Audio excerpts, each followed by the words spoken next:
দেশের ফুটবলের দিনবদলের সবচেয়ে বড় নায়ক হামজা চৌধুরী।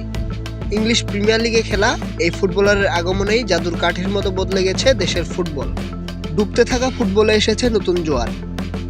90-এর দশকের পরে নতুন করে দেশে শুরু হয়েছে ফুটবল উন্মাদনা। ইংলিশ প্রিমিয়ার লিগে খেলা আর কোনো ফুটবলার নেই দক্ষিণ এশিয়ার অন্য কোনো দলে। ফলে হামজাকে নিয়ে দেশের মানুষের সঙ্গে আগ্রহ পুরো দক্ষিণ এশিয়াতে।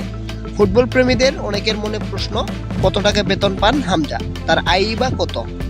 গত মৌসুমের মধ্যবর্তী দলবদলে লেস্টার সিটি ছেড়ে শেফিল্ড ইউনাইটেডে নাম লিখিয়েছিলেন হামজা। সেই চুক্তির মেয়াদ শেষ হয়েছে। আবারও বদলে যাচ্ছে বাংলাদেশ সুপারস্টারের ঠিকানা, তাই হামজার আয়ের মধ্যেও পার্থক্য রয়েছে।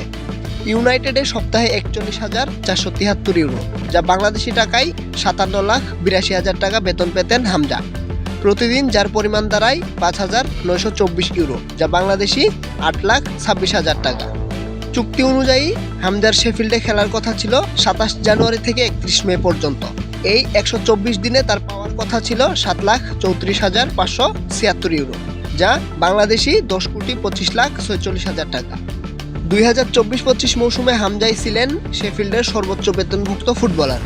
শেফিল্ডে যাওয়ার আগে হামজা খেলেছেন লেস্টার সিটিতে। প্রিমিয়ার লিগের এই ক্লাবটিতে অবশ্য হামজার বেতনের অংশটা একটু কম ছিল।